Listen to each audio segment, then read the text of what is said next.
C'est l'info, l'invité de la semaine. Nous recevons cette semaine François Baugon. Bonjour. Bonjour. Au service international du journal Le Monde, vous publiez le 4 octobre dernier Dans la tête de Xi Jinping chez Actes Sud. Xi Jinping a donc obtenu sans surprise la semaine dernière un nouveau mandat de 5 ans à la tête du Parti communiste chinois. Il est donc assuré d'obtenir un nouveau mandat à la tête de l'État en mars prochain. Et surtout, le nom de Xi Jinping a été inscrit dans la charte du Parti communiste chinois. Un honneur réservé jusqu'ici à Mao, fondateur du régime, et à Deng Xiaoping, grand artisan des réformes économiques. Le comité central, sorte de parlement du Parti communiste, l'a élu secrétaire général aux côtés des 6 autres membres permanents du bureau. Dans ce congrès, tout semblait finalement réglé d'avance, C'est généralement tout est joué d'avance avant même l'ouverture du congrès, d'où un certain nombre de tractations. Après, les observateurs étrangers ont beaucoup de mal à savoir ce qui se passe parce qu'il y a une grande opacité autour des dirigeants chinois. Mais le fait, par exemple, que Xi Jinping ait un nouveau mandat de 5 ans, par exemple, ne posait aucun problème. Les questions éventuelles qui étaient soulevées, c'était un certain nombre d'interrogations sur est-ce qu'il allait reconduire ou pas, par exemple, un proche comme Wang Qishan, qui était chargé de la lutte anticorruption et qui atteignait la limite d'âge, une limite d'âge qui avait été fixée par Deng Xiaoping pour éviter justement le culte de la personnalité et pour faciliter une direction collective. Alors, quelle est l'histoire de Xi Jinping? D'où vient-il réellement? Alors, Xi Jinping, c'est d'abord un fils d'eux, c'est ce qu'on a un membre de la caste rouge, c'est-à-dire son père appartient au premier révolutionnaire chinois dans le nord-ouest du pays, dans le Shanxi. Le Shanxi a une histoire particulière avec le mouvement révolutionnaire chinois puisque c'est là où les communistes menés par Mao Tse-tung se sont retrouvés à l'issue de la longue marche au milieu des années 30. Donc c'était leur repère, leur berceau, et c'est là où ils ont opéré une conquête du pouvoir. Et donc c'est à la fois un fils d'eux, mais c'est aussi, il se présente aussi comme un fils du peuple parce qu'il a la particularité d'être né dans les années 50. Il est né en 1953, donc il appartient à cette génération qu'on appelle les jeunes instruits. En chinois, on appelle ça les Chueqing. C'est ces jeunes qui ont été envoyés par Mao à la campagne 2 ans après le début de la révolution culturelle. Et alors, ses débuts en politique, on les date au début des années 2000, c'est ça? Non, ses débuts en politique, il remonte beaucoup plus loin. C'est-à-dire que lui, en fait, lui reste à la campagne, donc dans ce village de Liangtiahe, donc dans le Shanxi, et il monte progressivement les marches. Il est envoyé en 75. Les universités sont officiellement fermées, mais en fait, des ouvriers, paysans peuvent être envoyés à l'université. Donc, il est envoyé à l'université Tsinghua, et puis progressivement, il va accomplir toutes les marches pour arriver au plus haut du pouvoir. Donc il est parti du plus bas de l'échelon administratif pour arriver au plus haut. Et alors aujourd'hui, fait-il le consensus parmi les cadres du PCC ou il existe des alternatives?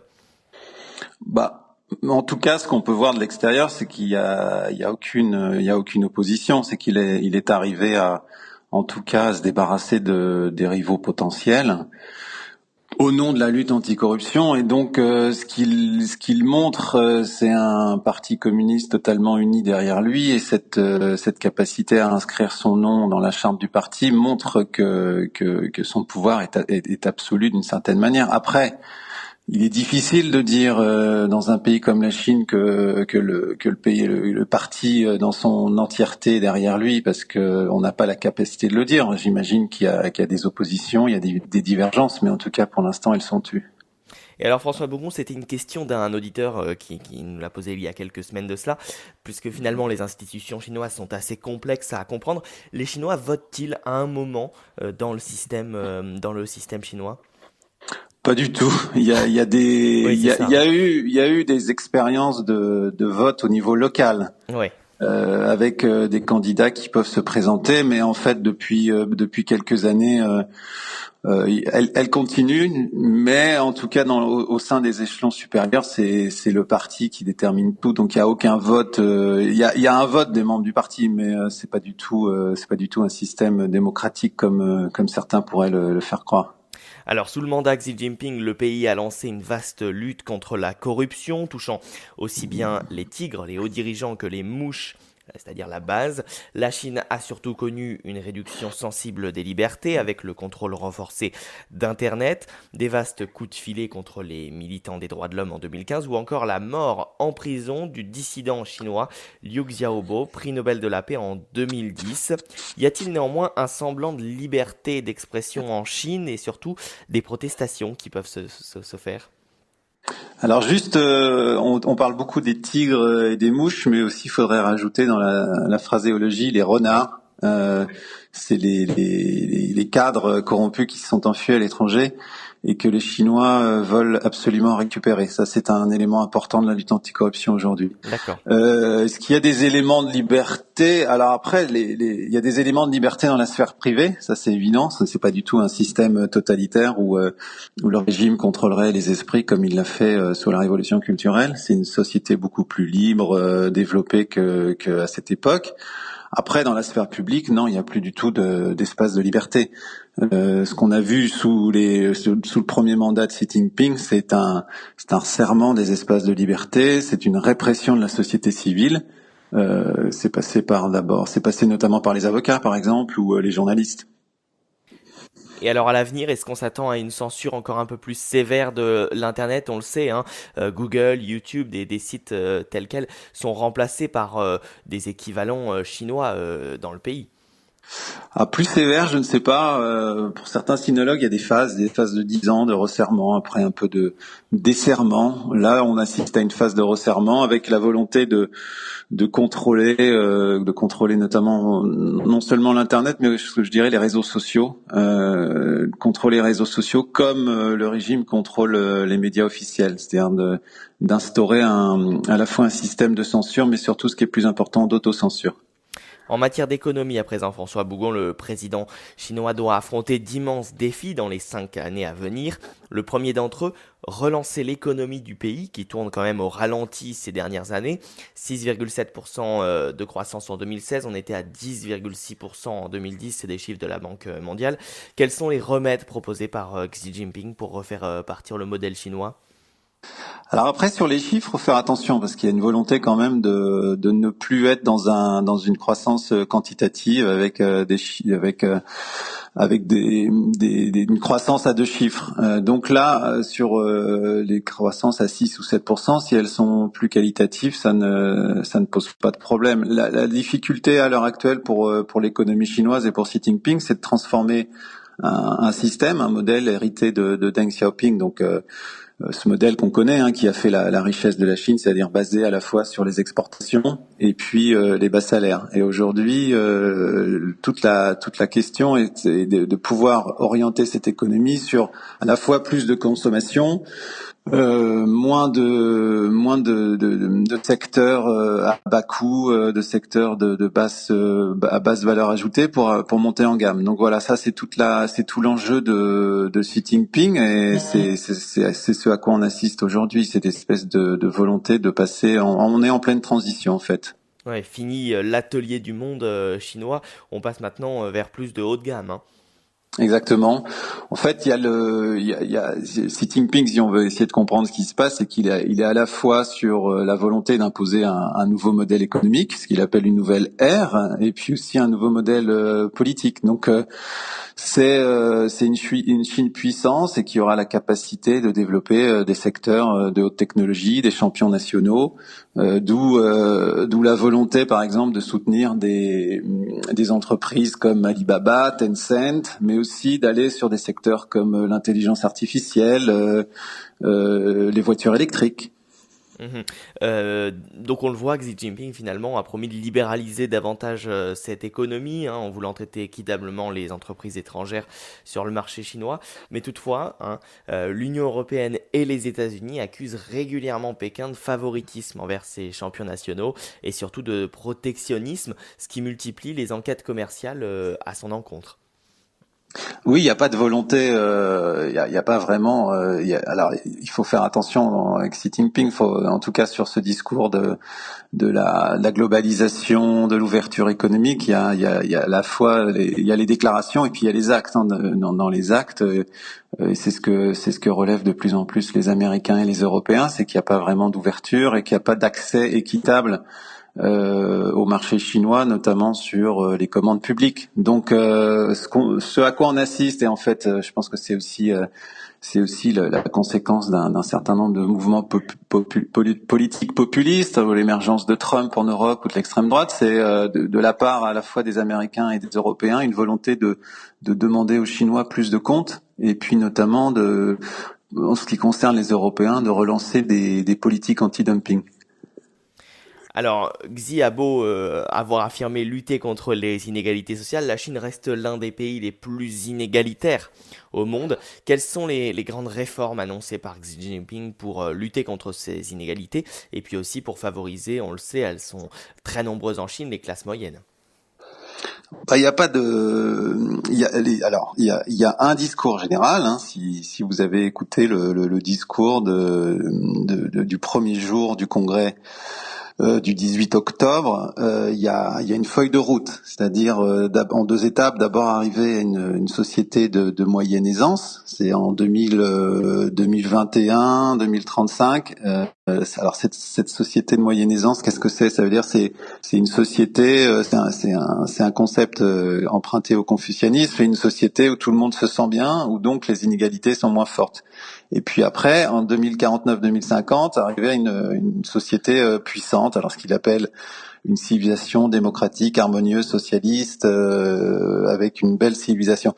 Et après, dans les détails, on n'a pas, il y a un certain nombre de politiques qui ont été menées depuis certaines années. La lutte contre les inégalités, elle vient pas de Xi Jinping, elle remonte à l'époque de Hu Jintao, cette époque où on pense qu'il faut une croissance beaucoup plus vertueuse et qui lutte aussi contre les inégalités. Donc ça c'est un leitmotiv qui ne vient pas de Xi Jinping, qu'il a repris de Hu Jintao, mais dans les politiques concrètes, il faudra regarder. Il y a des par exemple la question d'une sécurité sociale. La mise en place d'une sécurité sociale à l'heure actuelle, elle est très fragmentée. Il y a des expérimentations locales. Donc toute la question est de savoir comment la Chine va pouvoir mettre en place, par exemple, un système de sécurité sociale qui permettra aux habitants d'utiliser leur épargne, non pas pour leurs vieux jours, mais pour consommer. Donc voilà, il y a un certain nombre de politiques et on attend la mise en place concrète, par exemple, sur cette sécurité sociale. Et puis, le président chinois a également lancé d'ambitieux programmes dans l'éolien, les énergies solaires, le développement des voitures électriques. Là encore, le chantier s'annonce colossal. Bah c'est ce que je vous disais tout à l'heure, c'est-à-dire la volonté. Alors après, il y a un élément politique qui explique aussi cette politique économique, c'est que l'environnement, les pollutions, la pollution atmosphérique et devient un élément, un enjeu politique, parce que les classes moyennes, les classes urbaines ont de plus en plus de mal à supporter cet état de fait. Donc ça a été placé au premier rang des priorités en fait. Et après, ça rejoint forcément l'ambition chinoise, l'ambition de Xi Jinping de constituer dans des secteurs d'avenir des géants nationaux, de se poser comme étant un des premiers pays en matière environnementale. Donc à la fois dans la politique d'urbanisation, il y a un immense projet porté par Xi Jinping pour créer une ville nouvelle qui réunirait à la fois Pékin, Tianjin et puis toute cette partie-là. Et puis d'autre part, oui, sur la voiture électrique, avec la volonté de faire en sorte que les entreprises chinoises deviennent enfin des grandes entreprises automobiles. À l'heure actuelle, elles sont surtout des alliés des entreprises automobiles occidentales. Donc là, c'est la volonté de leur faire sauter un palier technologique grâce à cette nouvelle technologie. Parlons à présent un petit peu de politique étrangère. On le sait, Xi Jinping et la Chine exercent une influence non négligeable dans la zone et en particulier envers la Corée du Nord qu'elle a souvent été accusée de financer. Quelle est la position chinoise, si on peut en tirer une position, vis-à-vis de ce dossier nord-coréen? Ah bah, la position chinoise, elle est simple à l'heure actuelle. Elle consiste à dire que, et ça a toujours été la même position depuis très longtemps. Enfin, en tout cas, depuis le début des années 2000. C'est de dire que la solution de la crise nucléaire nord-coréenne passera par le dialogue. Donc voilà, quitte à employer de temps à autre, et dans ces cas-là, il se range derrière les Occidentaux, à la politique des sanctions pour ramener Pyongyang à la table des négociations. Après, il y a le double, ce que Pékin appelle le double gel, donc à la fois le gel du programme nucléaire nord-coréen et puis d'autre part le gel des ce qu'ils appellent les provocations américaines et sud-coréennes, c'est par exemple l'arrêt des manœuvres militaires en Corée du Sud de la part des Américains. Donc voilà, ça c'est à la fois un appel à la Corée du Nord mais aussi aux États-Unis, au Japon et à la Corée du Sud.